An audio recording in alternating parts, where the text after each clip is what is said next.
Setelah semua dipersiapkan, Nabi Ibrahim alaihissalam kemudian diikat dan tak mampu memberikan suatu perlawanan apapun. Kemudian ia dilempar ke dalam kobaran api yang sangat tinggi tersebut.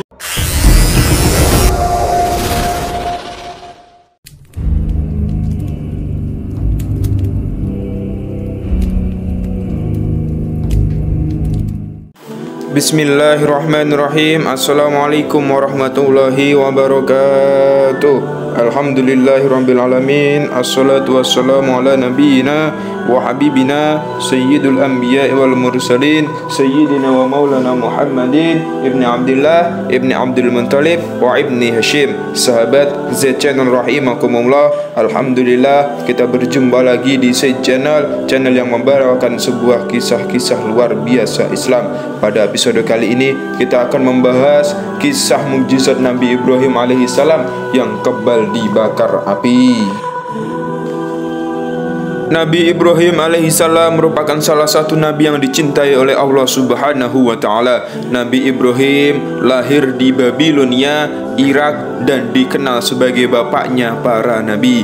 Nabi Ibrahim sendiri merupakan putra dari seorang ayah yang bernama Azar. Sementara itu, menurut Al-Hafidh Ibnu Asakir, ibunya bernama Amilah. Sudah dijelaskan di dalam Al-Quran, dikatakan bahwa Nabi Ibrahim alaihissalam sejak awal sudah dipersiapkan oleh Allah subhanahu wa ta'ala sebagai Rasul. Ia memiliki tugas untuk menghilangkan kesesatan, kebatilan, serta menanamkan ajaran tauhid dengan beriman kepada Allah subhanahu wa ta'ala. Oleh sebab itu, Allah subhanahu wa ta'ala senantiasa menjaga Nabi Ibrahim alaihissalam dan memberinya petunjuk tentang kebenaran sejak ia masih kecil. Hal ini pun difirmankan oleh Allah subhanahu wa ta'ala dalam Al-Quran surah Al-Anbiya ayat 51. Bismillahirrahmanirrahim. Walaqad atayna Ibrahima rusydahu min qablu wa kunna bihi alimin. Yang artinya, dan sebenarnya kami telah anugerahkan kepada Ibrahim hidayah kebenaran sebelum Musa dan Harun, dan kami melihatnya. Quran surah Al-Anbiya ayat 51. Nabi Ibrahim alaihissalam melakukan dakwah pertama kalinya kepada ayah kandungnya sendiri. Diketahui Azar merupakan seorang pekerja yang membuat patung dan berhala. Ia juga menyembah karya-karyanya ini. Ibrahim menjadi orang yang paling tulus ketika memberikan nasihat kepada sang ayah. Ia menjelaskan secara perlahan bahwa hanya Allah lah yang pantas untuk disembah, karena berhala tak bisa melakukan apapun. Kejadian ini dijelaskan dalam Quran surah Al-An'am ayat 74 yang berbunyi, Bismillahirrahmanirrahim. Wa idh qala Ibrahimu li abihi Azar wa tattakhidha asnaman alihatan inni araka wa qaumaka fi dhalalin mubin. Yang artinya, dan ingatlah di waktu Ibrahim berkata kepada bapaknya Azar, pantaskah kamu menjadikan berhala-berhala sebagai Tuhan-Tuhan? Sesungguhnya aku melihat kamu dan kaummu dalam kesesatan yang sangat nyata. Quran surah Al-An'am ayat 74. Meski telah bersikeras menjelaskan keberadaan serta kekuasaan Allah subhanahu wa ta'ala, Azar tetap menolak nasihat dari sang anak. Azar bahkan mengancam dan menyudutkan Ibrahim agar diberi hukuman rajam. Walau diancam, Nabi Ibrahim alaihissalam tak gentar. Nabi Ibrahim alaihissalam juga melakukan hal yang sama kepada Raja Namrud karena menyekutukan Allah subhanahu wa ta'ala. Raja Namrud mengaku sebagai Tuhan dan terus memerintah untuk membuat banyak patung serta berhala sebagai sesembahan kaum dan umatnya. Kemudian Nabi Ibrahim alaihissalam pun melakukan perlawanan dengan membakar dan menghancurkan patung serta berhala yang disembah tersebut. Allah subhanahu wa ta'ala pun berfirman dalam Quran surah Al-Anbiya ayat 58, Bismillahirrahmanirrahim. Faj'alahum juzadzan ila kabiran lahum la'allahum ilaihi yarji'un. Yang artinya, maka dia Ibrahim yang menghancurkan berhala-berhala itu berkeping-keping kecuali yang terbesar atau induknya, agar mereka kembali untuk bertanya kepadanya.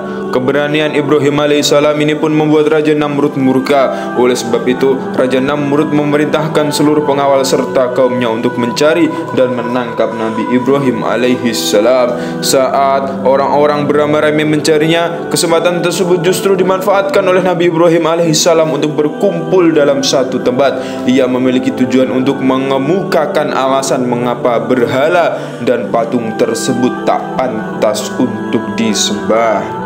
Tak berbeda dengan apa yang Nabi Ibrahim alaihissalam sampaikan kepada ayahnya, para kaum tersebut tetap pada pendirian mereka, kesombongan serta keangkuhan untuk tetap menyembah berhala. Alhasil, mereka pun membawa Nabi Ibrahim alaihissalam untuk dihukum dengan cara dibakar. Kaum tersebut bekerja sama untuk mengumpulkan kayu bakar dari berbagai tempat. Mereka berbondong-bondong menuju sebuah galian tanah yang besar dan membakar kayu-kayu tersebut hingga api tampak membumbung sangat tinggi. Setelah semua dipersiapkan, Nabi Ibrahim alaihissalam kemudian diikat dan tak mampu memberikan suatu perlawanan apapun. Kemudian ia dilempar ke dalam kobaran api yang sangat tinggi tersebut. Diriwayatkan ketika Nabi Ibrahim alaihissalam berada di atas tungku api, malaikat Jibril datang dan menawarkan sebuah bantuan. Jibril pun berkata, "Wahai Ibrahim, apakah engkau perlu sebuah bantuan?" Lalu Nabi Ibrahim alaihissalam pun memberi jawaban, "Kalau kepadamu aku tidak butuh bantuan apapun." Kemudian sebagian ulama pun menyebutkan bahwa di saat genting tersebut, Nabi Ibrahim alaihissalam pun mengucapkan doa yang tertulis dalam Al-Quran, Quran Surah Ali Imran ayat 173 yang berbunyi, Bismillahirrahmanirrahim, Hasbunallahu wa ni'mal wakil, yang artinya cukuplah Allah menjadi penolong kami dan Allah adalah sebaik-baiknya pelindung.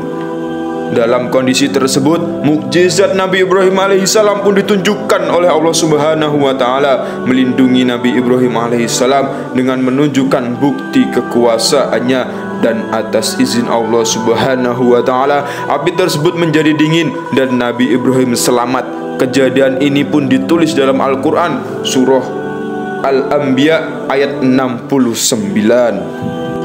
Bismillahirrahmanirrahim. Qul ya naru kuni bardan wa salaman ala Ibrahim, yang artinya kami berfirman, wahai api, menjadi dinginlah dan menjadilah keselamatan bagi Ibrahim. Seketika api yang berkobar tersebut tak sedikit pun melukai Nabi Ibrahim alaihissalam.